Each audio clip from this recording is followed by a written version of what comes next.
Because then you go a layer deeper and you're like, wait a minute, okay, so this girl was like trafficked, but like she's under 30, so that was like recently.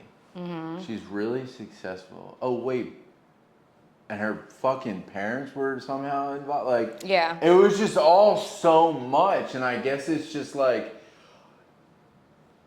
the one thing that really stuck out in like obviously I guess that we can start off is you were first sexually assaulted at 8. Is that what I saw? And Yeah. then you escaped in your late teens? Yeah, Is that when what I I'm was getting? Okay. 17. So that's almost 10 years of. Yeah. Okay, so leading up to that, 8 years old, you're in what? I was in the 5th grade. Fifth grade. I was yeah, in the like 5th grade. My son's in 7th grade, so that's. I And was, that's how I look at things, because like I have a kid, so I'm just like, oh my god, I couldn't imagine, like. and the lead up to that, and I'm very candid about, and I feel in my heart that I don't feel like there was pleasure on the other end. You know, you do have some of those pedophiles actually liking that feeling, really getting satisfied by the feeling of this action. I never felt that. What I felt was trying to instill fear, to not go against the grain, because So go ahead.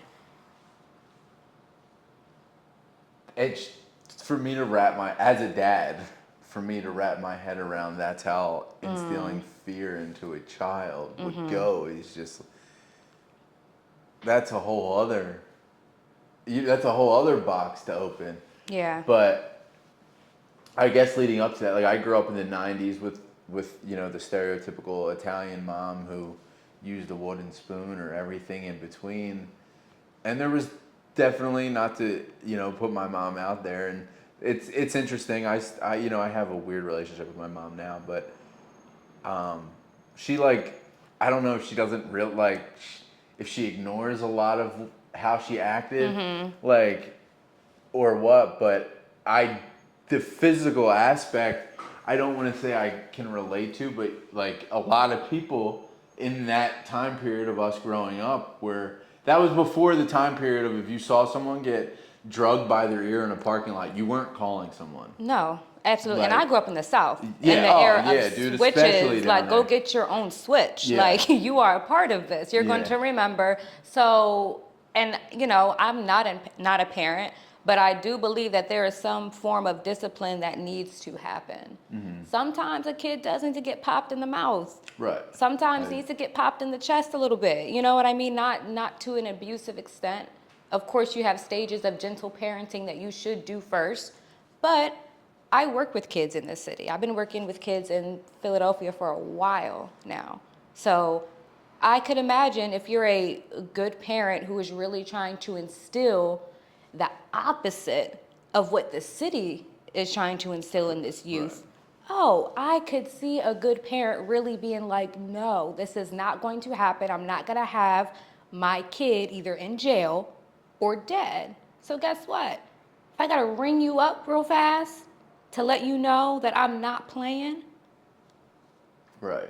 I totally support No, that. I don't disagree. I just obviously then eventually there becomes that disconnect that your life entered into, right? It's Right. like, yeah, physically, like, okay, go get the belt, go get the wooden spoon, go get the I literally vividly remember if a laundry basket was there and it was empty, my mom would throw that. Like it was just things that were close by that you could be like, you know, Yeah. like, but the like the sexual part of it just I don't know. I guess at what point did your mom break off? Like When so I let's lead up to 8. Like it was obviously physical up until 8. Yeah. Yep. He was very abusive, alcoholic, and there was that period of regular spanking. Then that turned into actually balling your fist up and hitting us like we're grown people. You know, being thrown up a flight of stairs by your shirt, being dragged by your hair. And it got to a point where if you're instilling in me to be this dog, which is what he wanted, to not take no shit, which is what he wanted. It eventually backfired in certain Why areas. you gonna take his shit? Exactly. So when it got to the point that he was seeing that for me, those moments of, oh, she's not scared this time. Oh, she's a little bit more mouthier this time, even after I hit her, because I was that girl. I was that kid. I was that kid inside the house. That's what I was raised to be, and I was that way outside of the house. So it got to a point with me as I started to get older, things didn't match. What you're telling me not to take, like you just said, I'm not going to take from you. Right. So there had to be something that was not only going to stop me from challenging him, but stop me from exposing him as well, because that was also the biggest factor, was the face, was the picture. How well did we look on the outside to other people? And that's the biggest thing that most abusers focus in on, hone in on, is that representative. What are those things that I can disarm the community, some of those people closest to me, to make them say, oh, he could never do that. Oh, she could never do that. And that's what he did very well for a while. I didn't live in poverty. I grew up high class in the richest part of Charlotte, North Carolina. We really didn't want for anything. That's the way that he built our foundation. I think that also makes it more interesting in itself. Because again, I've watched some of your interviews, and to hear some of the things you say about your upbringing, and obviously, like, you can elaborate more, but it's like, I think that's what makes it even more foreign, your story more foreign. It's like, it's not, I mean, obviously the alcohol probably played a factor and whatever else, but so what did your parents do that they were that successful?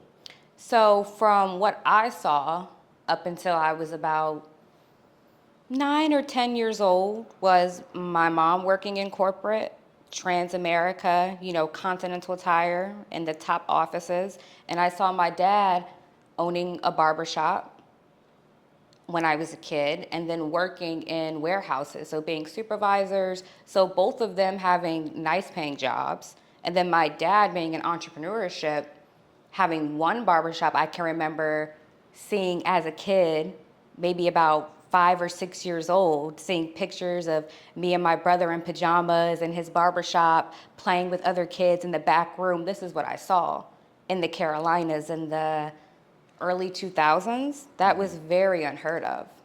And then to go and open up another barbershop when I was getting closer to 10, 11 years old, and seeing that process, and still kind of thinking like, oh, my parents are badass, but not knowing behind the scenes that your dad is a drug dealer at the end of the day, has been a drug dealer.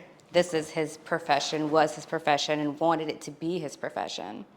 And I found that out by who he decided to involve me with, whether it was those friends that were uncles, quote unquote. And I was the nosy kid. Nothing about my parents growing up really ever made sense. I never really felt like I knew my parents. So that made me be even more inquisitive to find out who they were. They seemed too perfect, if that made sense. Too perfect at some times, and at other times there was that stark contrast to where it's, how are you now an alcoholic and abusive and into drugs, and now my mom is addicted to drugs, and there was these stark differences that happened very early. So your mom wasn't always addicted to drugs? No. But was your dad always abusing alcohol? No, not from what I can remember. How was their relationship? Do you think that played a role in both of their addictions? Oh, absolutely. Which then in turn led to anger towards you. Do you have siblings? Yeah, I have one brother, younger brother. And did he get it as bad? Obviously, I would. In other areas, he was definitely more physically abused by my dad than I was. And I think that just came from knowing how Yeah, but that, you were abused at completely different Yeah. to a certain Right. At a certain point. So it's like you can't even compare those. Yeah. I feel like. So now, at what age do you start remembering your parents, like things changing between like your parents, and you could kind of see in you start to realize. Were you already? Was that at the point of already? Was there already the sexual abuse coming in, or was it still just physical? Or At the point where he sexually abused me, and this is where the sexual abuse came from. Like I said, we were spanked, beat, right? even down to the point where, and I'm sure a lot of people can understand the sentiment of if your parents are at work and you know you messed up at school. Oh, dude, I'll never forget those days. You get that call when I get home. Be ready. I remember getting bad test grades and being terrified to go home. Yes. We're like, I'm calling your father, and then it's like, oh like, shit, when dad gets home, it's over. Like, absolutely. And yeah, we were all there. Yeah, we were all there. And, that was the norm for us until it got to a point where, and I'm sure you can understand this too, you wanted to show your parent that, oh, this doesn't hurt. Even if it did hurt. I stood up to my dad one time, and I'll never forget the way he looked at me after, but I did stand up to my dad one time. I did. I did. And for me, it was, well, maybe if he sees that this is not working, he'll stop. He'll stop. Like, oh, or it was working in a sense. Like, oh. Exactly. Like, you don't need to do this anymore. I understand, right? I get it. Like, yeah, dude. Like, right. Like, I'm on your side. Yeah. And this particular time, Well, not only on top of that, it's your dad. Like, you don't, like, it's your fucking dad. Yeah, and I will say for a while and this is something that I still struggle with to this day. I don't know if I was a true daddy's girl or if I was forced to be a daddy's girl. Because me and my mom we were closer in age. She had me when she was 20. So that dynamic was already kind of like she's still learning how to be an adult, having me and then having my brother right after. Right. My dad being 10 years older than her. So there was already so many different dynamics that she was trying to handle. And now she has a spicy ass daughter. And so our relationship was always kind of just always trying to figure it out. And I related more to my dad because he was the more athletic one at the time. He was the one that I saw him giving more attention to my brother at first because of that athleticism that he saw in my brother, and I felt left out. I was like, well, I want to hang out with dad. I want to hang out with my brother. So I kind of forced myself to get into that realm and to show him, like, I can be this too. You can keep up, yeah. Exactly. So that's where the people pleaser side of me had to be this great athlete along with this great student. You had to turn into like a chameleon and basically blend in everywhere. And absolutely. Yeah. So, and watching him do that as well as an adult, I thought was the way to be. I thought that was cool. And like and as a barber, someone who literally has a conversation with generally during the week, I take appointments every 30 minutes. So it's like if I take 10 appointments a day, that's a lot of different conversations. You learn how to conversate in any room. Yes. You can fucking make your way through anything. Yeah. Like, yeah. You know what I mean? So it's like, and again, it's your dad. So you're following. Dad, you know what I mean? Like, yeah. And then, there was this, for a long time, this side of me that really looked up to him. Right. He was a black man in the South in the early 2000s doing his thing. Hell yeah. And I was like, wow, this is cool. And he was showing us bit by bit kind of how to follow along in those tracks and how he himself was also an athlete. And this was before realizing that you decided to go into being a drug kingpin. I wanted to follow that route of making my own path because that's what I saw and felt at that time that they did for themselves, were make their own path. And they did. It was just through a lot of deviance. So going back to the abuse and how that escalated, there was a day where, I was being my normal back talky self and I was getting beat when I got home. And this particular time, I was told to take all of my clothes off, which was weird. As a girl in middle school, you're starting to look different, feel different. And this is when you were like 8, 9? Yeah. And you're a dad to a son, but I've known many of dads that when they get to a certain age with their daughter, there's that, I got to give them privacy. There's that knowing of there's this transition that's happening. Right.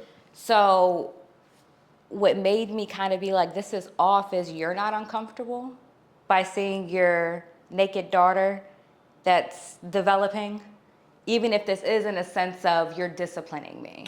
Yeah, like that makes me yucky just to Yeah, think about. and it made me very yucky. It made me very embarrassed. I didn't know how to really carry out a father-daughter relationship after that. It was weird to me. So I went to the right schools that said if something is weird, you tell people. Well, you came from a normal like on paper, a normal family that was successful. So I would imagine you went to a decent school too. Absolutely, yeah. That, we had counselors, we Right. had people that were there that we were supposed to go and tell. So I told. You told them, and then that probably made it worse. I'm thinking. Absolutely. Yeah. Child Protective Services was at my house that afternoon. Maybe about an hour after I got home from school. And when I saw that white car pull up with that emblem, I was like, oh shit. Yeah. I fucked up. Because which is actually crazy to even. Right? Isn't that that's crazy to. fucking insane for you to be like, oh, I fucked up. Like, no, you didn't. Right. You know what I'm saying? Because that's what I teach the kids now. You go tell anyone. You Yeah. take my number. If anything happens, Yeah. you call me and I'm there. These things are not supposed to happen. So you're right. To think that is crazy, but that was the way our life was built. You're not supposed to tell what goes on in this house outside of this house. If you tell what's going on inside of this house outside, you're in trouble. Yeah. And that's exactly what happened. That social worker came in, didn't talk to me, didn't talk to my brother. I heard her laughing with my parents downstairs, and she left in about 10 minutes. Laughing? Yeah, because this is my thing. It's easy to write off a bratty, spoiled child that on paper, by aesthetic, looks like they're being taken care of. This is not a normal CPS call of domestic abuse with a child. There's food in the fridge, there's clean clothes, the house is not a mess. You have 3 cars out in the driveway, you have a basketball court out in the driveway, your dog is clean. It was hard at that point, and definitely during those times. Yeah. And you're also talking about you're coming to the house for all intents and purposes a black child. Yes, my family was biracial, but if you're looking at it on paper. What race was the social worker? White. Yeah. Okay. That's fine. And now you have this. You're down south, and Yeah. there's still some downtowns right there. You don't have to explain it. Right. You don't have to explain it. I get it. I already know. Okay, so then the social worker leaves. Mm-hmm. And it's just years. It's got to be.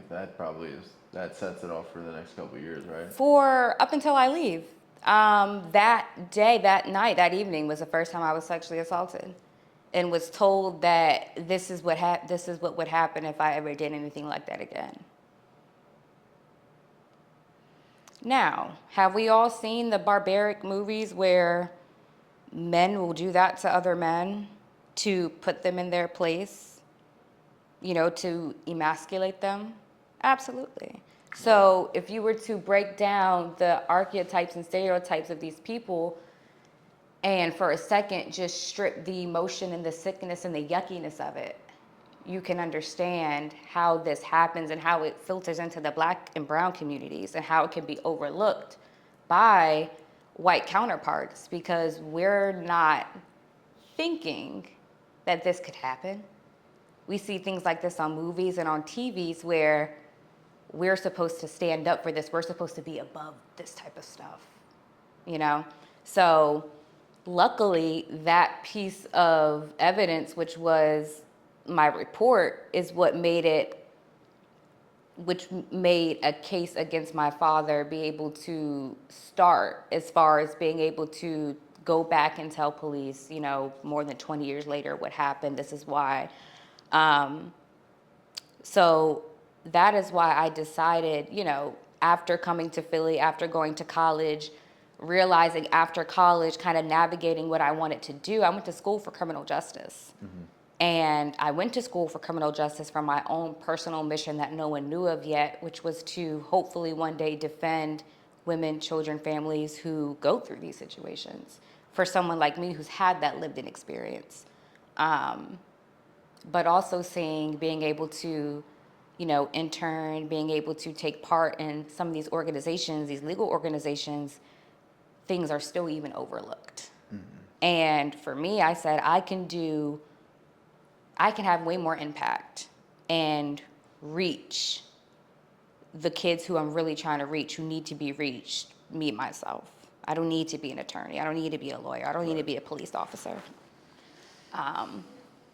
Because those ones are the ones that need the specialized training to be able to detect kids like myself who go through these type of situations that aren't just going to come out and say, hey, this is happening to me.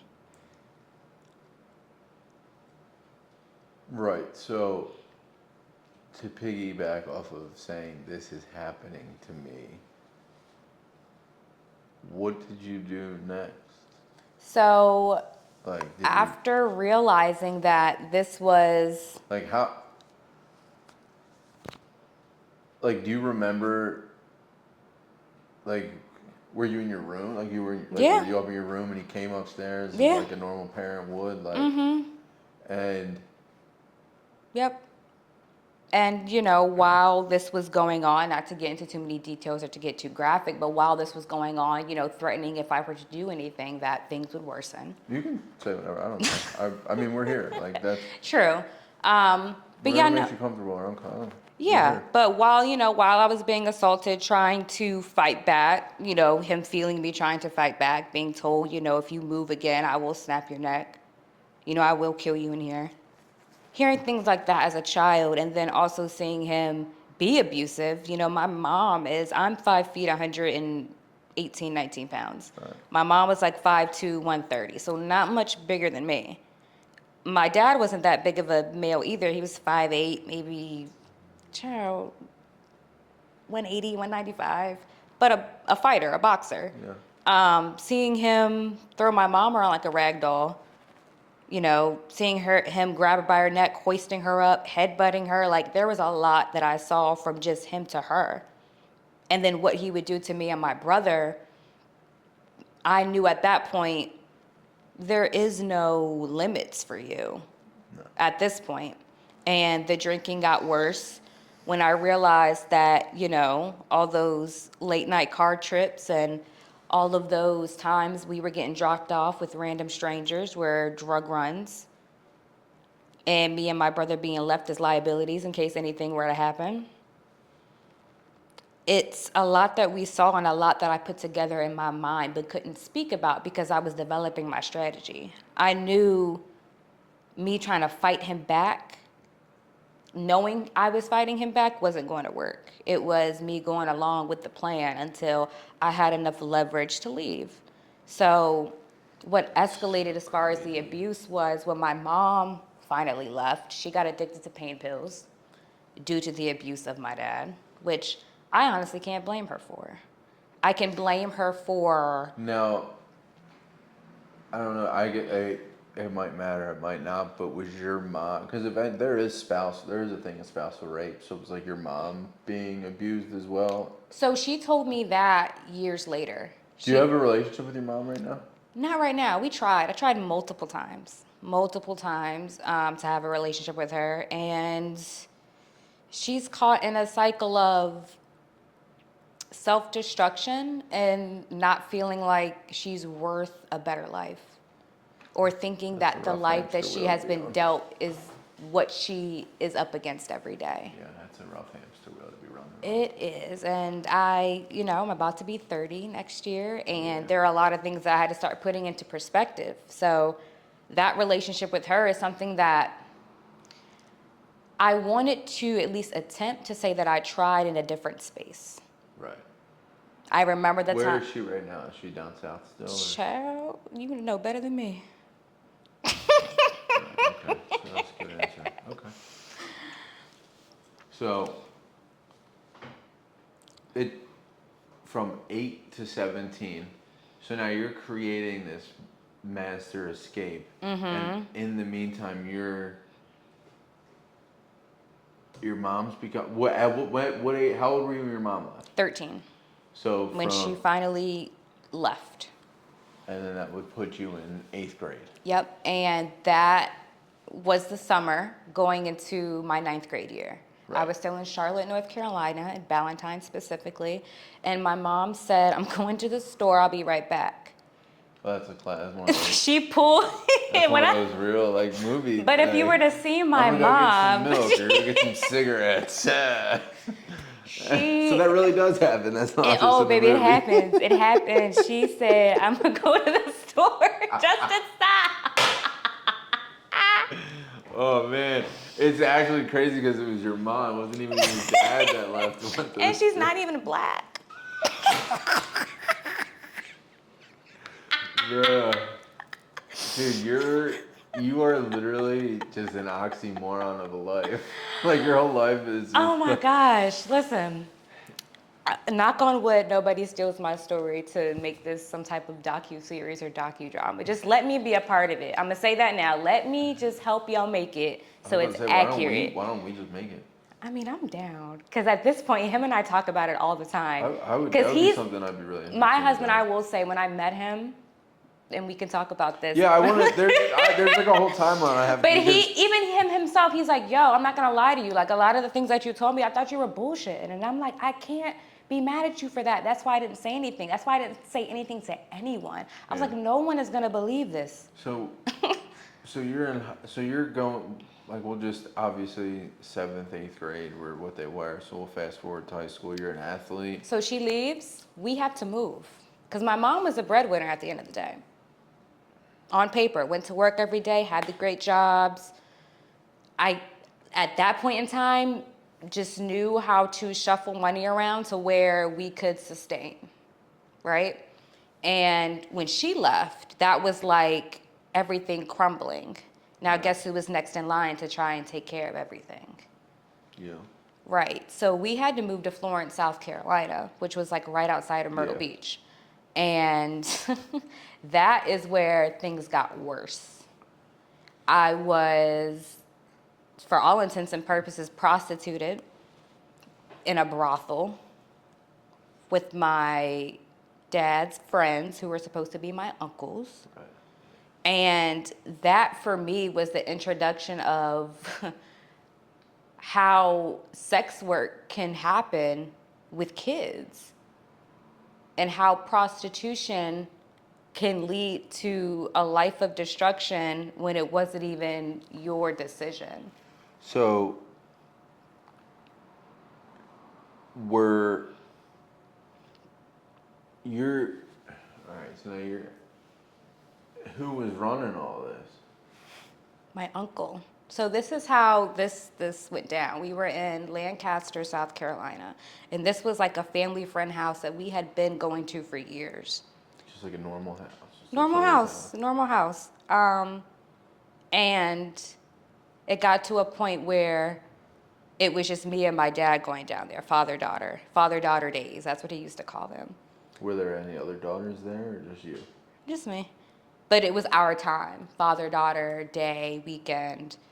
And I wasn't unaccustomed to being left at people's houses and being told, I'll be back later to come and get you. At this point, I knew what was going on. Just come back and get me. Mm-hmm. That's how I was at that point. Right. Just do not leave me here anywhere overnight. Please come back and get me. And this particular night, it was just getting later and later. And I slowly started to see people that would just come in there, just, regular day-to-day basis, come by, smoke a cigarette, drink a beer with my uncle, sit on the porch, a couple of guys coming over. And that turned into, by the time it was nighttime, a brothel, everybody having sex in the house. If you could imagine your country shack being turned into a place where... So there was more women? Absolutely. You had girls coming in there that looked a little bit older than me. Yeah. With guys that looked like they could have been my cousin all the way up to my granddad's age. Now, did you and all of these girls were in the same position as you? So how this started was me just being on the couch, kind of asking, is my dad coming to get me? Because, if this is adult time, this is not my business. Sure. And You you're know, in high school at this point? 9th grade. Yeah. So I'm like, if this is when is my dad coming back? And I'm looking to find where my uncle is, and I see him engaged in what's going on. So at that point, I'm approached by a guy that looks like he could be in college, 21, 22, Sure. not too old. And I was told to go into the back room per my uncle's requests. With. Mm-hmm. Okay. And me, no, absolutely not. Right. That's. Yeah. It's like, no, I'm No. literally not doing that, dude. No. Like. Nah, And sorry. Like, at that point, I get pulled into the room and I see a bunch of guys saying that I'm not leaving. There's a liquor bottle. If you want to leave, you gotta take a shot. All right, cool. I've had a beer before. Right. Okay, do it. I do it. That's not the end of it. I'm now on the bed, being told to have fun with this other girl that looks about 3, 4, 5 years older than me. Not a grown woman. Probably just graduated high school, maybe in college. And that's having taken pictures of, stuff like that. And at the end of it, I get slid of 50. And this is where I say how prostitution amongst kids and girls can get construed, because if you're in a position like myself where I'm being left with strangers at home now, my father is not taking care of us. It's me going into grocery stores, having to steal food, having to go to CVS, steal medicine for me and my brother if we get sick. $50? All right, I guess that wasn't that bad. sure, especially in ninth grade, that's decent. I mean, that's not decent money, but like. Yeah. I remember my brother, he was... To make do with what you have. Yeah. You know. My brother used to collect, like rolled quarters you would get from the bank. Yeah. Oh my God, dude. So my brother I would literally used.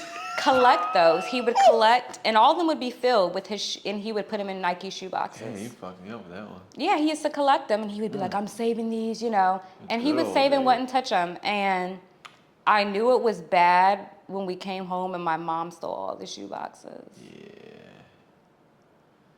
So at that point, I'm looking at us like we're fending for ourselves at this point. So that for me was, okay, if this is the extent of it, okay.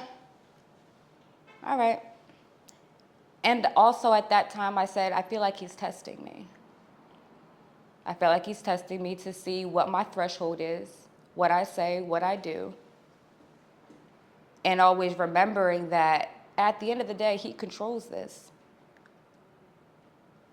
Could I go to the police? Yeah. Would they believe me? Probably not. Not in South Carolina. Yeah, probably not. So that went on for maybe another year or two. And then about a year or two later, there's a guy that my dad gets really close with in Florence, South Carolina. Now he's become another one of our uncles.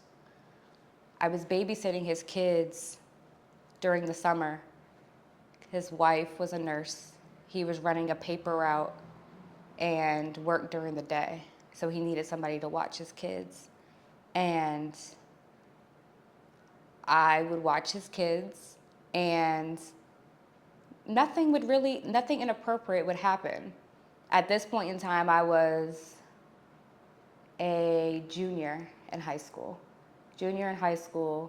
and I was at the point where me and my dad did not have a good relationship, like at all. He had got a job an hour and a half away, got his own apartment, left us with this stranger of a girlfriend that he had met just to get a house and move in.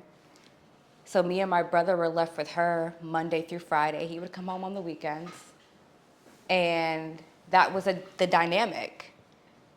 So for me, once again, it was like me and my brother fending for ourselves. So, hold on. I'm going to stop everything for a second. You're still at this point actively being passed around in a brothel, and your dad's got a girlfriend. No, the brothel, that had stopped. Okay. That had stopped when he met this new girlfriend. So did you feel like you were safer? In the sense of being able to have some freedom. So at this point in time, I had my own car because being in the South, you need to learn how to drive at like 13 because by the time you can get a daytime license at 15, go to school, go to practice. I'm not coming to pick you up. Do what you need to do. So I had a car. So I was able to basically make sure me and my brother were taken care of and not be at the house if I didn't want to. I ended up like temporarily moving in with one of my teachers in high school that I consider her like a godmom at one point in time. She suspected that things were not right at our house, but didn't know the full entirety of it. And that was a teacher? Yeah. And we grew really, really close. But at this point in time, I was still babysitting these kids. And once again, nothing really inappropriate would happen. There was this one time where I was doing the dishes, and he had told me that he wanted me to help him pick out an outfit for his date later on with his wife. And I was like, I think you got it. Like, you're fine. You know how to dress. I'm like hyping him up. I'm like, you don't need my help. You're fine. And he's like, no, like I really want your help. And I'm like, fine. And this is your dad's friend? Yeah, like at this point, closest friend at this point in time. Closest friend. So he's like, just come help me. So I said, okay, fine, I'll come help you. And at this point in time, his garage in his house was converted into his bedroom for him and his wife. So the other 3 bedrooms in the house could be for the kids. And I remember the door locking, and I was like, noted. He handed me you're gonna laugh when I say this, a Four Loko. I was just talking about that. And at this point in time, I was 15, 16 years old. Dude, that was like goddamn meth for a 15-year-old. Because it was like fucking coke for 17-year-olds.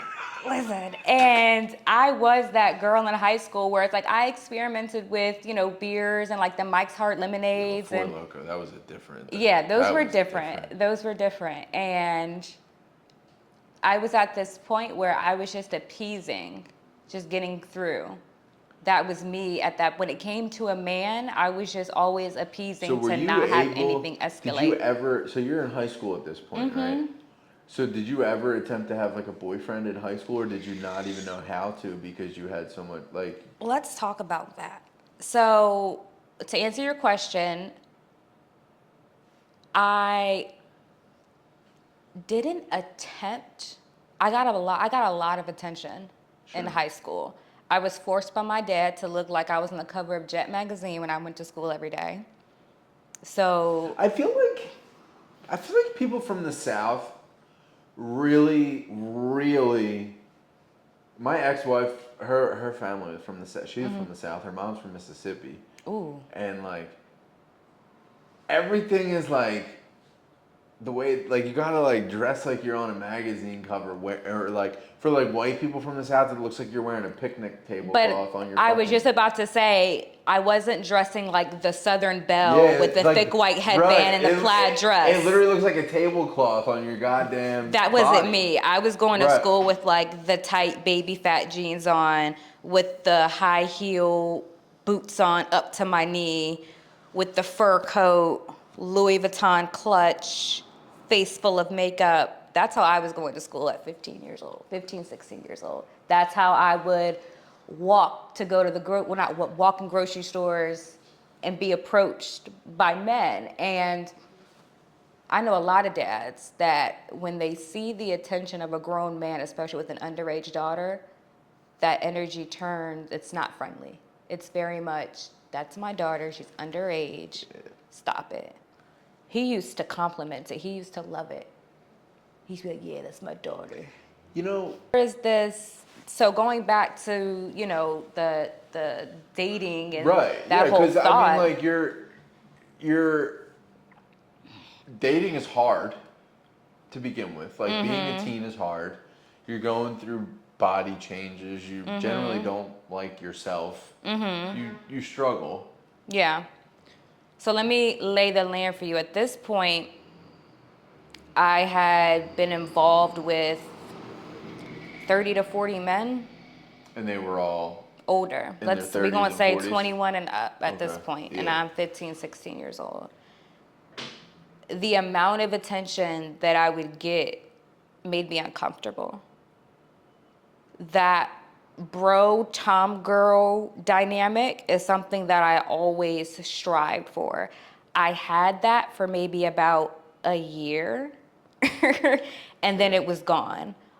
Anybody that I was cool with, that I used to ball with, that I used to run track with, that I used to throw the football with in the middle of the street, all of a sudden wanted a piece of Mercedes. And it was weird for me because I had already had to give up so much of myself and just say F it, because I'm dealing with this sicko of a dad and trying to devise this plan of how am I gonna still try and live a normal life, but figure out how I'm gonna leave and how I'm gonna get out of here.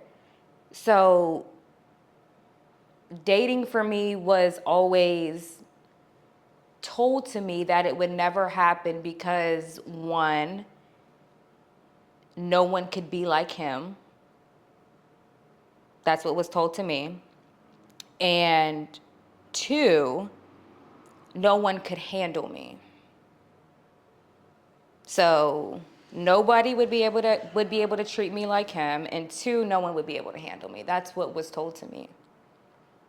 So Do you think if he was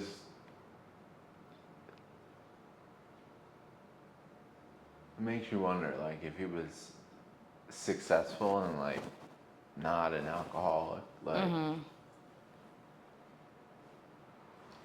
without the sexual stuff, if he would have still I said, it's crazy, like you just said, if you were to take out all of the bad, you were looking at two people that not only could have done great for themselves, right, but really started a legacy and would have been able to build a foundation for their kids, meaning me and my brother, if we decided to have kids, the rest of our family, because I loved the South.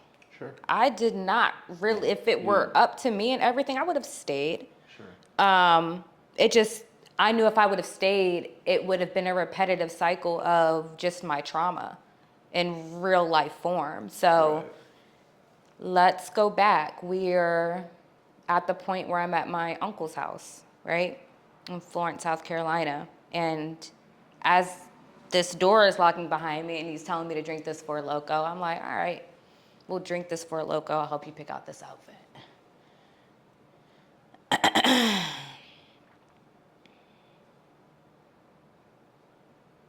I'm on the couch and he has a robe on and he starts playing with me. Like if, a husband and a wife were just having a good old time trying to get something started. That's how he's playing with me in the bedroom. A grown man. You were supposed to be like babysitting his kids? Yeah, right? his kids were asleep in the other rooms. Yeah. And, doing what girls do, stop.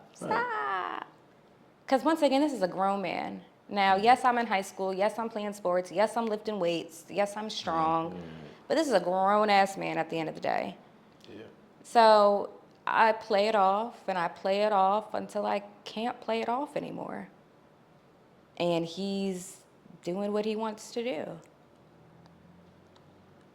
I end up getting pregnant and have to have an abortion. For me, the idea of being a professional athlete, college athlete, really went out the window for me because that was my goal.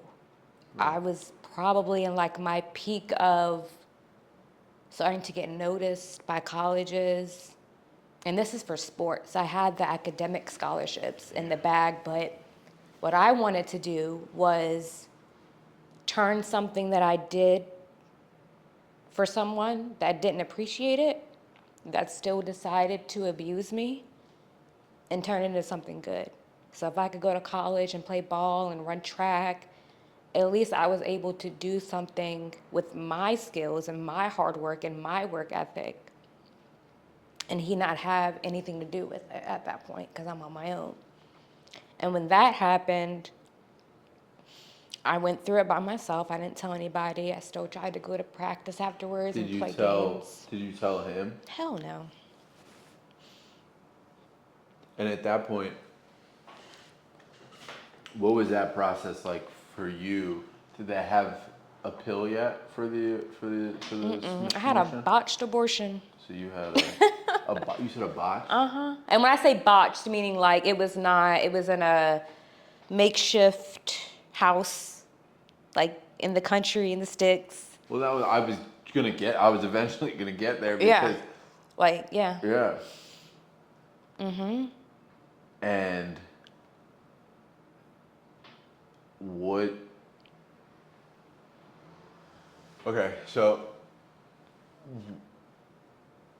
what do you do after that, right? Like, where do you go from there? I focused on school. Yeah, and you just didn't tell anyone about any of that? When was the first time you told someone that?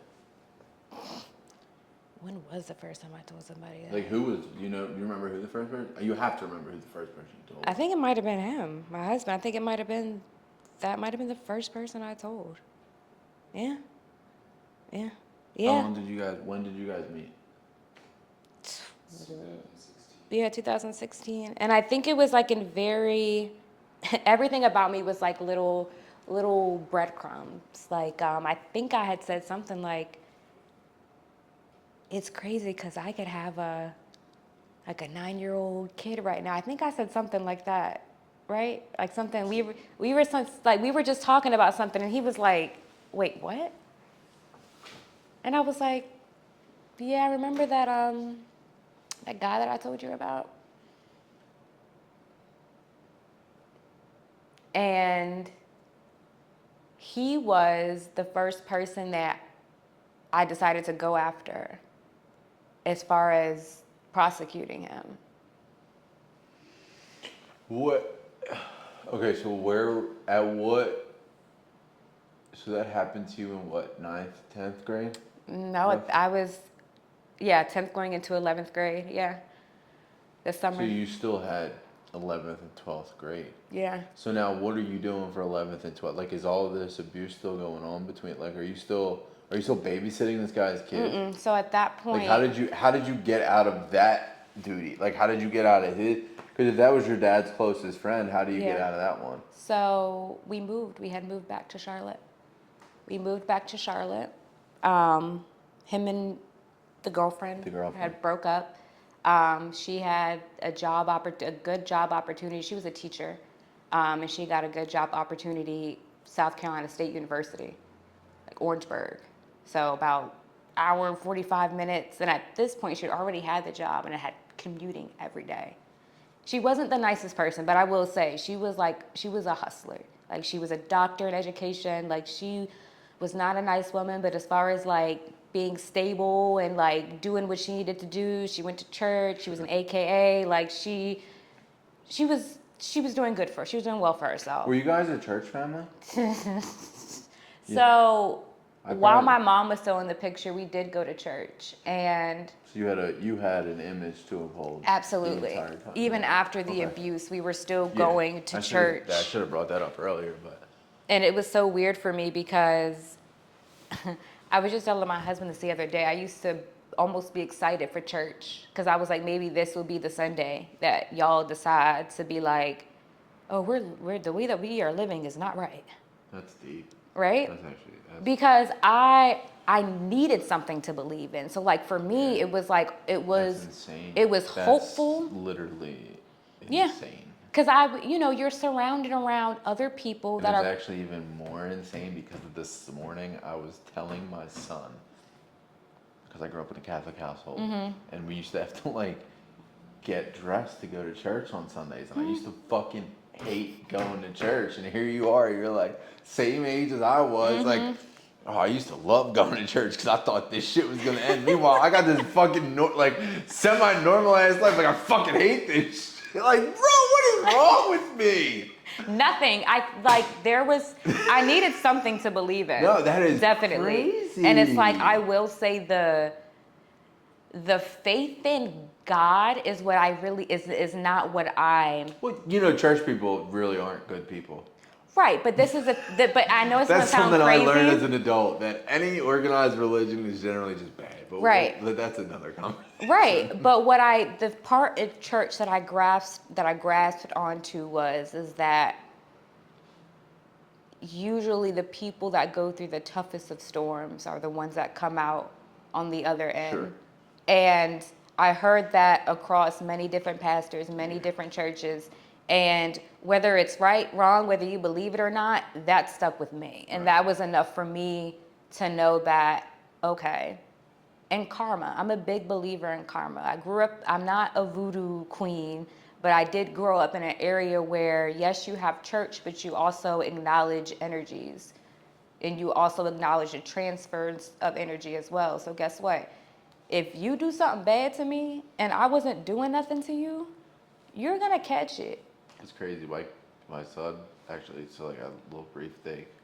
We don't have to go into detail, but my ex-wife had a daughter. I raised her from 2 to 8. I actually legally adopted her, and then got forced to sign my rights over, and then they moved back down to Florida after my divorce, and I haven't talked to her since. It's like mourning a child that's still alive. But the school that her and my son went to up here is a Catholic school, and like as far as energies and stuff like that, they had a teacher that would like tell them that yoga was bad because of like I guess there's some sort of higher power that you worship that's not Catholicism. Catholicism. Yourself, I guess that's the only thing that I could say. Catholicism is fucking crazy, though. Like that's a thing. Maybe it's like some Hindu shit or something. I don't know. Yeah, I don't know. But all right, so you had 2 years of high school left still. After you had this smishmortion. So we have to Now, move back to Charlotte. You moved back to Charlotte, but you're how do you not spiral? School and sports? Like, is that what keeps you feel, or? I feel like I did spiral. I spiraled in a sense of. Did you, when you were when you moved back in high school, were you drinking in high school? I was getting ready to say, that's when my drinking kicked in. Yeah. I was still, Was it that Four Loko that did it? Baby, it was Sorry. Four Locos, it was Heineken's, Heineken's, it was Seagrams, it was That starting to Four get Loko. into absolute vodka. It was starting to get into everything that unfortunately I saw my dad do. Right. And for me at that time, it said, okay, if this numbs you, it's gonna numb me. Right. I got into taking Coke. I needed something that was going to curb that anger and that frustration and that wormhole of bad things that have happened that have led up to this point, because what I didn't want to do, and it's so unfortunate that this happens, is if you go down another rabbit hole, which are young kids, females specifically, who have killed their trafficker and have been charged as adults, as children, and are still sitting in jail to this day. Okay, well, we need to do something about that. That's not right. Right. We got to do something about that. And the last I thing... don't have a big enough platform, but I'm sure I'll send this to someone. The last... Something needs to be done there, because that's not okay. It's really not. It's really not. And the last thing that I wanted to do, because for me, that in my mind, I said he won in that moment. Granted, would have taking his life, would have made me feel good in that momentary moment? Maybe, maybe not. I don't know if I would have had... You're talking about your dad at this point? Absolutely. Because you're asking me what kept me not spiraling, and I was spiraling, which is why I started to do other things and Right. experiment and So were you still an athlete, like in high school, doing all these? somewhat just So to you please still, him. yeah. I was still playing basketball, still running track, playing volleyball. But What- at this point, you ran track. yeah, I played everything. Were you a sprinter? I was a hurdler Oh my gosh. and a high That's jumper. pretty good. That's pretty good. I was a 100 and 200 runner. So that for me was it had been so ingrained at this point, Yeah. and also forced. There was no, oh, I'm not gonna play a sport. Right. What do you mean? Because all the accolades and all the accomplishments boil back down to him. So that was a reflection of him, not me. It doesn't matter what I wanted to do. So that facade was kept up long enough until I got a full ride scholarship. I got a full ride scholarship to a couple of colleges down south. I had also gotten a full ride scholarship to St. Joe's up here. And what I did was tell him I'm going to school down there. But I was really coming to school up here. And I had one family member up here that had bought me a plane ticket to come up here. I was like, listen, I didn't go into too much detail, but I was like, he doesn't want me to come. No, was it a family member on his side of the family? Yeah. But not really a strong enough relationship. Not enough? Okay. Yeah. Someone that they really hadn't seen each other for like 20, 25 plus years, like that. Do you still have contact with that family member now? Not really, no. Why are you laughing? There's more to that. There's so much more to that. There's so much more to that. And I laugh because it's unfortunate that in the Black and brown communities, we're so quick to stick up for abusers. Okay. And not believe what, the other person might have went through, which is the child. Because that takes responsibility, that takes accountability. That means that you have to go back and remember all the times that I might have said something to where I might have asked you for help about a situation and you might have just flagged me off. Right. So when all these stories come to surface and now you feel guilty. And now me, once again, the spicy one that definitely is gonna check something. Definitely gonna be like, well, this wasn't right. And you turned your back on me. So are we gonna talk about this or no? No one in my family likes that about me. No one, because I'm not sure if I was supposed to just be quiet and let stuff ride, but I did for a while. Right. Until I didn't want to deal with it anymore. So how do you you just leave? Like you graduate and just leave? 2 suitcases Yeah. on a plane. And I hoped, maybe I was the Lulu on this one, but I was hoping that with the distance, that him watching me not try, because I did it, him watching me create my own life, my own path. And I really need him for anything. At this point, I had given him not a pass, but a chance to redeem yourself. Because our family had went through a lot, but I wasn't ready yet to just be like, if that makes sense, I wasn't ready yet. Because there had been things were good for a while, and then they weren't. And I wanted that good feeling back. And I was thinking, well, maybe if I'm not a responsibility anymore, I'm on my own, not paying my bills no more. Like me and won't. And guess what? Neither of you are together anymore. My parents separated like the 3rd time my mom had been in jail. My dad served her papers through the jail. They were together for 15 years. So after I was 15, it was done. So they had both been able to kind of like live their own lives up to a certain point, try and get back to some sort of normalcy with just themselves. And I tried with the both of them, like singularly, not on some like, oh, let's have a family. Yeah. No, because I was like, that's definitely not gonna work. That's not gonna work at all. So I tried to attack at it at both angles, and he failed. My mom failed. And I gave my mom more chances because the more, and this is when you asked me about was she, assaulted, she had told me a lot of things that I did not know about him that made me look at her as another victim or a survivor of his. Correct. That's what I was getting at. Yeah. And more on my dad's side, because on paper, I'm certified crazy, got to take medication. I'm willing to give that to someone else. I tried to talk to him about possibly needing something, talking to a psychiatrist, talking to a therapist. When was that? Like, at what point in your life was that? When was this? Was this like pre-pandemic? This was a while ago. This was maybe... Yeah, but... 2019? Yeah, like 2018, 2019.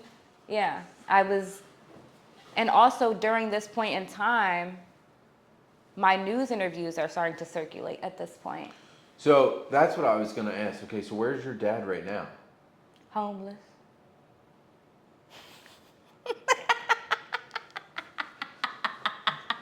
Remember I told you about karma?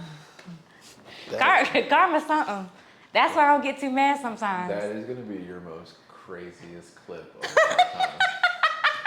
Like, that is going to be your craziest clip of all time. And I'm sorry that I just thought that way, but, like, dude, there was no way I couldn't. Like, that was so good. Even the way you're sitting, you just went like, oh, my God. Bro, that was good. But, yeah, you're 100% right. Homeless. But, so do you feel like that's enough karma? Let me tell you something. Because that's insane to me. So like, what was this, maybe, what are we in, 2025? Maybe about 4 years ago. I went to the police and I said, listen, I already got this guy in jail. So you have the guy that you got? Yeah, he served time. He's out now, but he's now on like national sex offender list. He had to move out of the neighborhood that he was in. So yeah, like, and he had a wife, so he's obviously got. Did she? I'm not sure if they're still together, but Well, that would be really. That'd be insane if they were. But she would probably need medicine too. I took that and brought it to Charlotte Police Department, and was like, along with, they were able to retrieve my report all the way back from the 5th grade. So like during this, like, had to be my own lawyer and attorney sometimes. So not sometimes, most of the time. So I went back to them with this report. I went and got stories from ex-girlfriends, ex-wives, friends that had or thought of some knowledge. Well, I did see this, but I didn't want to say this. And he was very abusive. This is what he did to me. I had people reaching out to me in DC, which is where they're from, about the other case. And they're like, this woman was like 15 years older than me. And she was like, hey, the same thing that happened to you, he did the same thing to me 10 years ago. So I'm taking all of these pieces and all of these components and giving them to Charlotte Police Department. So the guy that got you pregnant, that's something else. Yeah. That's a sickness in itself. Yeah. So I took this all to them, and they found him, my dad, questioned him, and... They found him homeless? No, this is when he was still in Charlotte. Like, how'd they find him? This is when he was still in Charlotte. I wasn't even know. But it took a while for them to find him. They were trying to go the different... He was, like, dodging them for a while. So they questioned him, and the detective told me, he goes, listen, I believe everything you're telling me. I created a 10-page document of everything that had happened from the time I was 8 up until the time I had left, and gave to them like, here you go. And the look on their faces were like, what? So with that, if you were to ask me, is this worse than him sitting in jail? Absolutely, because how he ended up having to live the rest of his life was the biggest thing that he wanted to stay away from. His image, his ego, his materialistics. That was all. I was sacrificed. My brother was sacrificed. My mom was sacrificed. As much as I can't stand her, For sure. she was still sacrificed for all of that. So to sit here and say that, yeah, at, how old is he? Probably 61, 62 maybe. So old enough to, well, still young enough to be able to, have some motion if you got something going on. Yeah, absolutely. But definitely too old. Especially in today's society. Yeah, definitely. But to know that you out here in the streets of Washington, D.C. homeless, and no one wants anything to do with you. There's a lot of them. There are a lot of people in the streets of D.C. homeless. But we're talking about a man. Listen, Justin, when I tell you this man used to step outside of the house like he was GQ, kids had to look like they were from GQ. Everything was about his image, down to the way that he talked. That's how my ex-wife was, too. So to see that everything was so calculated, everything was meticulous down to just how he wanted himself to look, and this is how he ends up. Oh yeah, this is worse than him sitting behind some bars. There's something to be said for society, though, because most of society, unfortunately, would literally see that and think it was real. Like, oh yeah, that would never happen there because they're this, and this. Mm-hmm. And it's like, you and your husband fight on the daily. You think this couple just magically does it? Mm-hmm. And nothing else goes on over there? It's like, I don't know. Mm-hmm. People are just, it's interesting when people are like, I don't know, it's just fascinating, the concept of reality and how people are just, I guess we always want what we can't have. So it's like, if you fight at home with your wife, the family that looks perfect, oh, they don't fight, you know what I mean? I guess that's, Yeah. So, and that's a big reason why my work that I do is centered around youth. Because sometimes it's sad to say you can't trust every adult. You can't trust every parent. So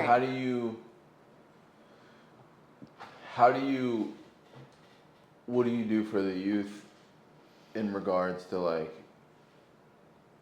how do you help?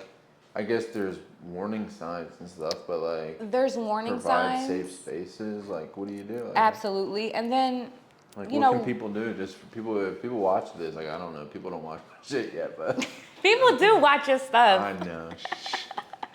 But what can people do? Because this is a thing, and it's and it doesn't get talked about, truthfully. And again, because to piggyback to the beginning of this, I am just a naturally curious person, so I have gone down wormholes, and I know sex trafficking and human trafficking, especially in the Midwest between the Native American communities, there's just I literally made a joke, and it's not a joke, and I shouldn't say that it was a joke, but a couple years ago, me and my parents and my siblings were on the way home from a concert at the lake, and we were driving past the shipyard, and all the cargo ships were there, and I said to my parents, I said, how many people do you think are or how many bodies or kids or something is in those in those? And my parents are so just that's not real. Right, oh please. Yeah.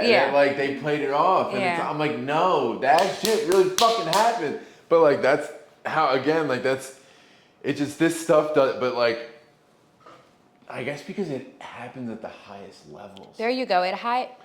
There's two extremities. There's an extremity where, because looking at this Epstein list stuff, it literally happens there's royalty on that. It happens at the highest fucking level.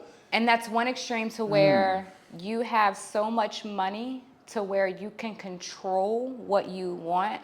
And then there's the other extreme where you're so drugged out. Your soul is so empty. What was your dad's life like? You would know better than I would at this point. I've been told stories. I've been told because has a lot. That obviously has a lot to do with it. Absolutely. That's just science. It obviously has a lot to do with it. That's what it does boil down to. Yeah. And I've been able to wrap my brain more around my mom's kind of like upbringing, how she was able to unfortunately get into a relationship with an abuser like this. Right, like You at the know? end of the day too, like your mom might have had a normal upbringing and just been manipulated by a narcissist. Well, she didn't have a normal upbringing, and that's the thing. So her pathway into this type of relationship was so easy, just like She just her came from the relationships top, afterwards. And that was a conversation that her and I had, and I was very clear to her, even with my own journey. I was like, Mom, I've gotten mixed up with the wrong guys before meeting my husband because I was still caught under this view of him. I said, we both went through the same things. I said, we both have endured the same type of emotional pain and what it feels like to be treated by somebody like that. I said, so I know what you're doing when it comes down to how you choose your partners is what you're used to. It's hard to be with somebody or do something that you're completely not used to. That's a crazy conversation to have with your mom. Because I was really trying to get to that point where, listen, this is what I said. I had it within myself to want something better for myself. I might not have been going about it the right way at first at 18, 19, 20, 21 years old. But I still had that innate, even as a kid, when this stuff started happening, I was like, I am better than this. I don't know if it's the Leo in me. I don't know what it is. I don't know what ancestor powers I have in me that I was just like. I think some people are just born with it, truthfully. I think some people just aren't built with it. And I'm learning that as I get older. Mm-hmm. Like, even with just simple things like your work ethic. Like I said, I dove into your page and you do a lot.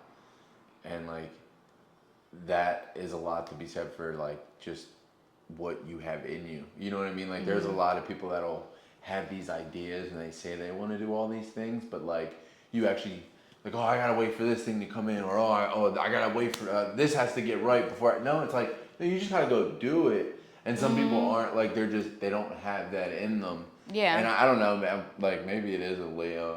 That's not. I don't. I fucking stay away from girls that talk like that. Y'all scare me, but whatever. He said girls with dreams don't scare me. Girls that talk about Leo, dude. That fucking. Yeah, no, we're different. Yeah, dude. That And don't let us have daddy that issues. horoscope stuff. I don't zodiac stuff. But yeah, I just you gotta want it, right? It's like you have to want, like you literally, like as corny as that sounds, like no, you have to want it. So for your mom to be stuck, she just doesn't want it bad enough, and it's just like that's point blank, and it's like no one's fault. Like it's just like that's just how she's wired. Yeah. And she's also from a generation where, like, dude, I still to this day, the stuff that I dealt with as a kid with my mom, we still deal with between her and I to this day. And she'll tell me you can like her when she gets anxious and worked up, her whole voice, everything about her changes. And I've been in therapy for like 6 years. I journal. I'm on Lexapro. I do all these things. I do all of the things, and I'm like, Mom, you need some. And she's just like, I'm not. I'm like, yo, like you're like in your like I can feel it. But it's like that generation is so just like caught up in the like, meh. Yeah. Like I don't even know how else to describe it, but it's like, meh. But it's because also, like their fucking parents were even more mad. Like they were really mad. Like which is probably how your dad in a way resulted in the way that look, like there's no excuse for sexually abusing your child or putting her in position to be sexually abused by other adult men. There's no excuse for that. But it would be interesting to learn about your dad's upbringing to understand what led him to that. Yeah. You know what I mean? Because like, as I've gotten older, I look at my mom's mom. And when you're a kid, you're supposed to be excited to go to your grandparents. And this might really upset my mom if she sees this, but like, I used to have a hard time going to her parent. Like, her dad was like the best, but like, her mom, my grandmother, would literally treat me the way my mom would and like drag me out of a store by my ear or like literally mother me instead of like grandmother me. So like now as a 34-year-old adult who has it's still continuously waking up every day, actively going through the steps to be better and be the best version of myself. I'm like, oh well, wait a minute. This is why. Like the proof is in the pudding. You know what I'm saying? And like the pudding was miserable. Yeah. You feel me? Yeah. And my mom just kept eating that miserable fucking. Yeah, and it's so interesting that you said that, because I had a epiphany moment the other day. Him and I were talking, and Which is also. What? Keep going. He's mentioned it to me before, as far as, you know, how my passions and my goals could possibly be fueled by the negativity of what I'm up against. Maybe it's the community not seeing what I'm doing yet, or maybe it's a business partner that's not doing the things the right way, or whatever the case may be. Because you got something you're trying to prove yourself to someone else. Yes, and that era of me lived for so long, whether it was sports or school or in the house. It was me always having to prove myself. So that meh feeling I had as a kid, I woke up, and not only did I wake up with that feeling, I had to put on double armor. Right. A cookie cutter path. You don't have to have the greatest start. You could fall on your face right at the peak, the height of what you have going on, but you can still turn it around at any point in time. Yeah, and as someone with a younger sister, not much younger, but it's just like it's gotta be really cool to have someone like you, especially in today's day and age. You just like, it's cool to have someone like you around that like people, like a girl at high school can like come to, you know what I mean? Like, because people don't have, like, you really don't, that wasn't really accessible the way it is now, like when we were kids. Absolutely not. You know what I mean? Yeah, no. Like between literally social media, like that shit was not accessible the way it was. Yeah, and we're up against a lot. And you know, it's the path that I chose isn't the easiest. It's not the cutest. It's not the most glamorous. I know I make it look nice on Instagram. Right. I mean, everyone does though, right? Yeah, like, but you know, you got to be able to brand yourself in a way that can be relatable to everyone. Yeah. You know, so just like how you were able to, you know, look at my interview and find yourself going down a rabbit hole. For me, I'm like, yay, because I never would have thought a man, no offense, would find, you know, I know that my story is a shocking one, right? I think that's a lot. Like, I've never really gotten to sit down, like, yeah, you know what I mean? And I'm not saying like not like talking like you're some like crazy kid, but it's like how often do you like Mara like would like post videos of you in the gym and like training and shit, and it's just like, wait a minute, it's just so it was like, it really, and I think that's what fucked me up, because like, all right, like I think another thing is too, right, a lot of people who have been what you've been through would make that their brand. They would make that their brand. Yeah. I saw you as a trainer. Like Mara, like I saw you, like Mara was tagging you, like, oh yeah, da da da da. She was like, she was just like that, like it was just like a thing. Yeah. And then I was like, wait, she's not just a trainer. Hold the fucking phone here. You know what I mean? Hold up. Yeah, dude. And I think that's what really, but in all seriousness, I think that's what was fascinating the most, is because a lot of women in your position, and I'm not slighting anyone in your position by any means, but a lot of people really,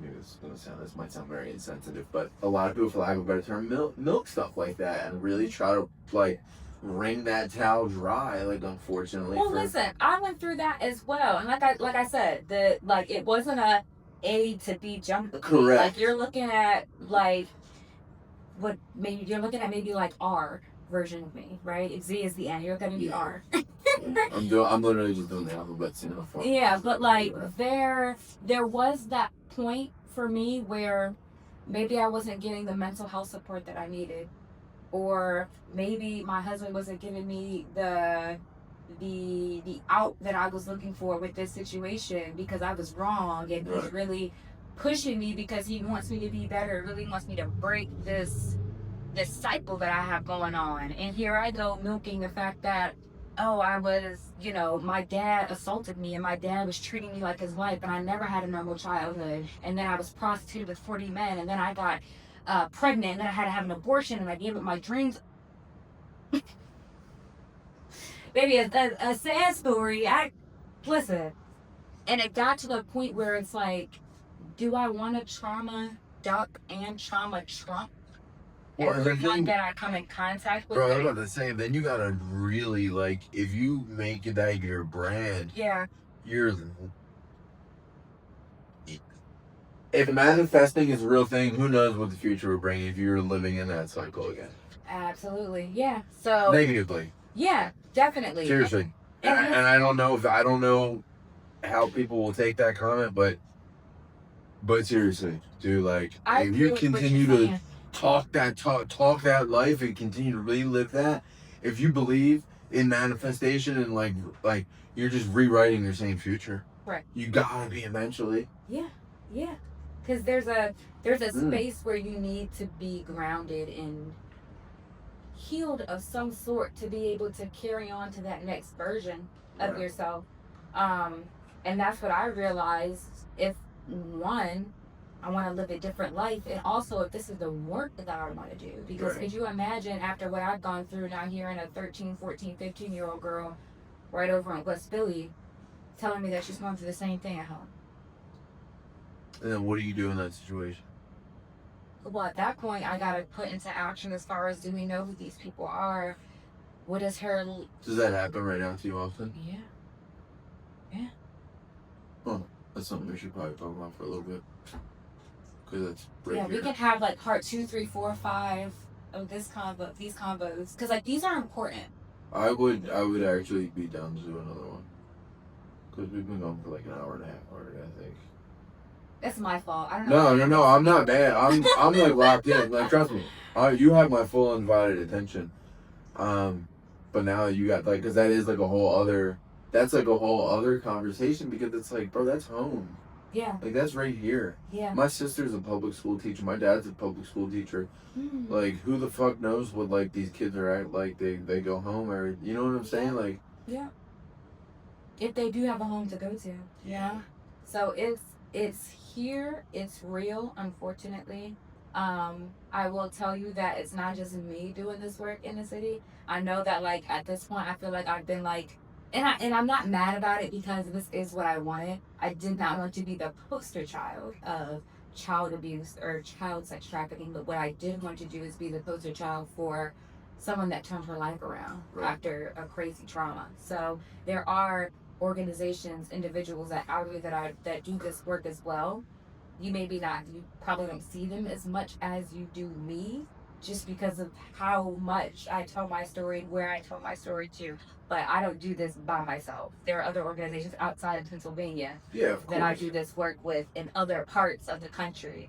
So it's like, you just serve as a very sturdy bridge. Yeah, definitely bridging the gap between law enforcement, the community, the politicians, and it's not the easiest fight. I will tell you, trying to get this message across to city officials and law enforcement is not as easy as you know. And a lot, I hate to say this, but a lot of those city officials, if you're high enough up, you're probably doing this to your assistant. And I'm not telling you any lies. I've been told. And in some capacity, whether it's verbal, physical, whatever it is. Yeah. So, just as far as getting this message out more to let the community know that it's an issue that is bigger than just one person can tackle, one organization can tackle. This needs to be just as involved as every other viral city issue that we see popping up, where we see our mayors and our politicians screaming about how things need to change. The safety of our children in this community, that needs to change, because it's unfortunate. Or the city will never change because you're ruining the future of it. Yeah. You know, and the one reason why, and I will say this, and I Like, it all has to start in the youth communities. absolutely, Like, if you want change in the city, sure, go to the voter box, I guess. Why? Like, make sure your fucking, your district, whatever area you're in, make sure your neighborhood, commit, whatever. But at the end of the day, that shit really starts with the youth. So it's like, if you're not serving them properly, you can't expect. But the problem is, everyone, grown adults, live so selfishly in and out yeah, that you can't put yourself in a position where this 12-year-old is going through this, and you don't realize that that's one less like good person in the next 10 years. You know what I mean? I don't know. yeah, yep. So it's a combined effort. Um, And I will let you know that conversations like these that you're having that aren't your regular types of conversations will reach. That's one thing that I've Well, realized. you know, I thought it would be good too because, again, it's like a lot of my audience is males, so they don't think this doesn't get across like a male algorithm Yeah. the way like your stuff gets across. Like we're both on two separate algorithms. Yeah. You know what I'm glad that like You know what I'm saying? yeah. Like, and I hate it. I hate describing our worlds that way, but unfortunately, that's where we're at. We live in two separate algorithms. Yeah. So between our two, like I said, I actually sent I sent your page to my sister this morning, and I asked her, she's like, "Oh my god, no, I've never seen her." And she's like, "I'll do shit," but whatever. But like, yeah, dude, like it's just our algorithm, and that's it's fascinating because it's like my sister is a female in the city, and you've never like you have not fallen in even her algorithm. So it's fascinating. But now we'll reach more. Yeah. Yeah. But I think we should do a part two for sure. What Yeah. Well, I mean, honestly, you're an amazing fucking human, and your story is crazy, and like. Thank you. Well, Dude. thank you for the amazing part. I know my story is crazy. It's you know, it's a story that. But I don't think it's the only. No, I was gonna say fortunately because of the certain news reporters and media professionals here in Philly that took notice of my story very early and took notice of the work that I was doing very early and have stood by me and have watched and seen what I keep doing is a really big reason why, I'm able to get my story out, able to do the work that I'm able to do. So if you were to ask me, it's, other media professionals taking a page out of that book. Sometimes it's not always about the coolest story that hits the front lines. I was taken aback when the first time I ever got reached out by a reporter for my story. I was like, really? You want to hear this sad story on the news? Okay. Sure. Well, it's not a sad. It's a story of resilience, really. Thank you. Thank you. Like, and the fact that, like, I mean, I don't know what y'all's life like at home, but you're like you seem mentally somewhat stable for everything you've been. I mean, I don't know what homegirls like in the crib, but crazy. Yeah, I mean, y'all are. Y'all are nuts. Still healing, but no, seriously though, definitely. And I will say that was another big part of my journey was having a man that not only just sticks beside me blindly, because you have those partners that will just be like, whatever they do, I'm here for it, and they can do no wrong. Like, he's not that one. There was a point in a moment where it was valid and needed, where there was that coddling and there was that, that extra needed attention that one needs after going through such an extensive amount of abuse, really not receiving any type of love, authentic, genuine love from anybody, let alone a man. But then you got to start putting the work in. Yeah. And then him knowing me being the athlete, it's like, all right, like, girl, tap into that brain. You gotta start putting this into action now. You know what the issue is. You're out of that situation. You know what you need to do. So we gotta do it. I'm here with you. I'm not letting you do it by yourself, but you need to take that first step, and I got your back to make sure nothing happens to you as you're taking these steps. So, no, life at home is not perfect. I'm not perfect. Right. I'm not floating around the house with a plaid dress on and my thick buck headband on. It's not. There is a process of me still learning how to be that soft girl, that soft wife, And because it's gonna take you a long time. yeah, and it's taking longer than I'd like for it to be. But I will say that. But I feel like part of it that is just you. Some of it might not come out. You might always have that. But there's other, and him and I were just talking about this, and he brought it to my attention. He was like, listen, outside this house, you can be the dog, the whatever you gotta be outside, especially when I'm not there to make sure you good, do that. Yeah. But when you come back over here in this house, leave that in the car, wherever, leave that outside on the step. Do not bring that in here. And I have to remember that, because sometimes I will come into the house with this, that, don't you mess with me. Like almost to put on that armor still of, now I just had a time outside this house. See that I had a time, so you conduct yourself accordingly, right? But then I realized where that method of operation comes from. Yeah. And yeah, it gets on my nerves when he's like, you acting like right now. And I'm like, you don't know nothing about me. And it comes up, but then I think about it, and I'm like, no, that's definitely how I was raised. That's definitely what I watched. And no, I don't. Yeah, but it also, I mean, it's impressive and takes a lot to even actually hear and accept what he's saying. And then actually put it in, not only like hear and accept it, but then putting it into action. Yeah. Like a lot of partners would literally get offended, like. Oh no, I get offended. And think that he's like like, you know what I'm saying? But it's like. No, I get very offended.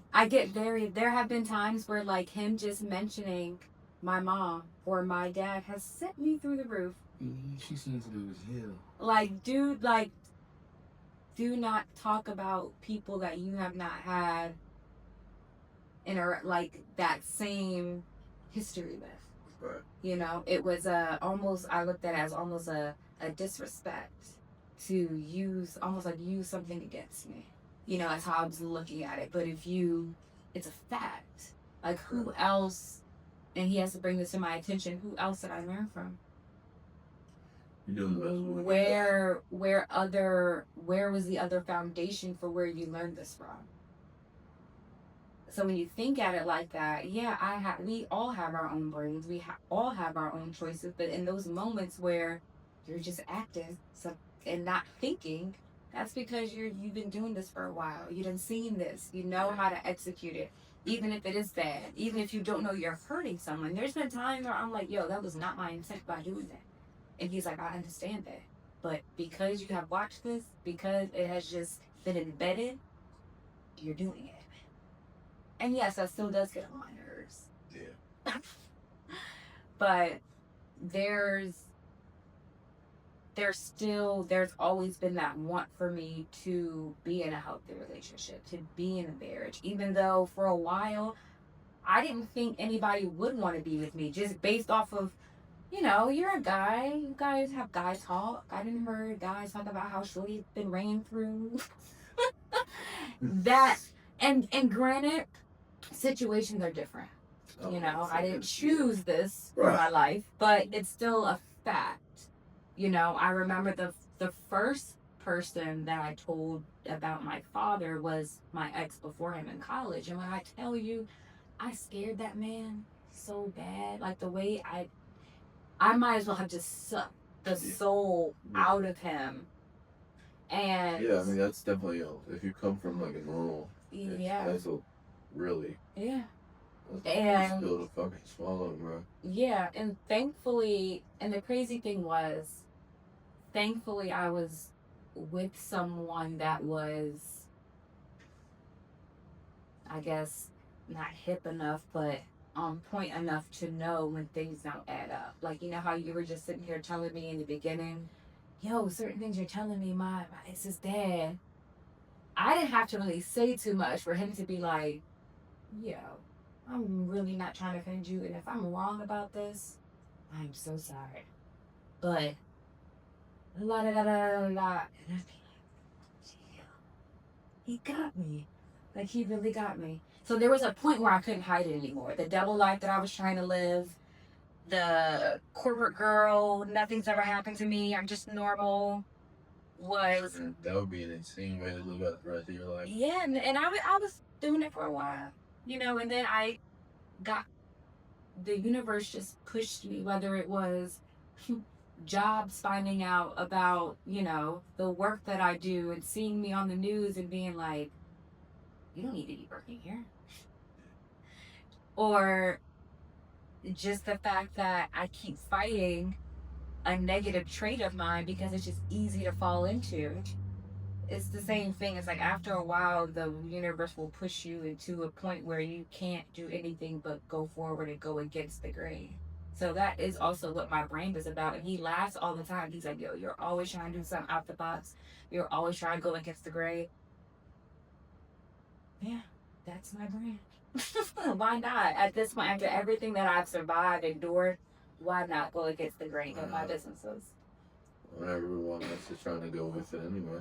Exactly. And I will say, you know, that's another, you know, the secret sauce that people think I have, or this overnight sensation that people think is like, no, I just really chose to stay different. I've always been different.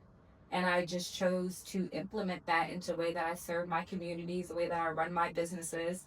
It doesn't look like the way a lot of people do it now. I don't get caught up in the antics. I know what that feels like. I know what that looks like. Caught up in fast life, fast worlds, fast money, fast this, fast that. I seen that as a kid and saw the decline of it before I even got to be an adult. Right. So, and I think a lot of people that enter my space don't catch that part, is that I've been through the foolishness already. I didn't been through the crazy drama. I know I'm young, but I'm very old. So yes, this was great. Yeah, this was really good. Thank you. Oh yeah, we're gonna do having me come through. We're gonna do a part 2. Just Cuts Productions. Fucking stay tuned for part 2, bitches.